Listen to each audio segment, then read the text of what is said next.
Hi hello नमस्कार, श्री स्वामी समर्थ.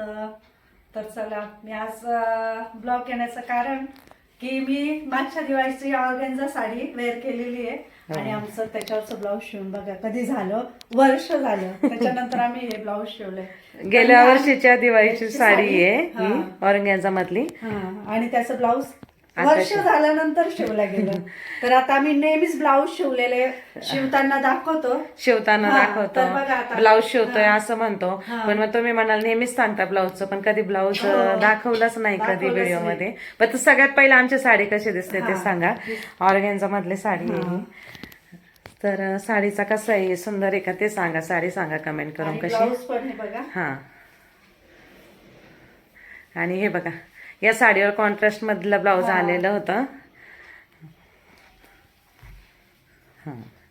तर बघा ब्लाऊज पण कसं शिवलंय साडीवरचं, दरवेळेस दाखवायचं राहूनच जातं. तर मग म्हटलं आज तुम्हाला दाखवून पण देऊ ब्लाऊज कसं आहे ते पण सांगा. मग कसं शिवलंय, फिटिंग कशी आहे ते पण कमेंट करून सांगा. चला तर आणि साडी कशी आहे ते पण सांगा कमेंट करून. चलो okay, bye bye bye bye. पुन्हा भेटूया नेक्स्ट व्हिडिओ मध्ये. हाय हॅलो नमस्कार, श्री स्वामी समर्थ. तर काल मी हळदीला गेली होती तर येलो कलरची साडी घातलेली होती आणि आज लग्नाला जाणार आहे.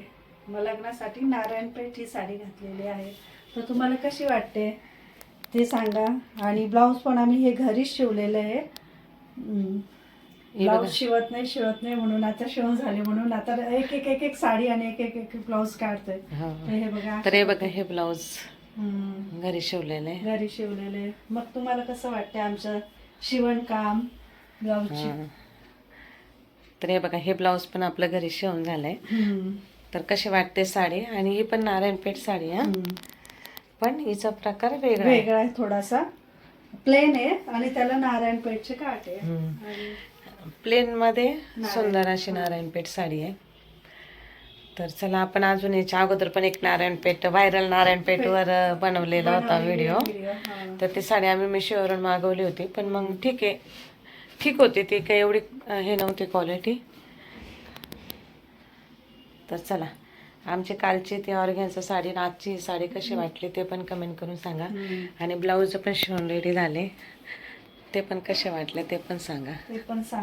हां चालेल. चलो बाय.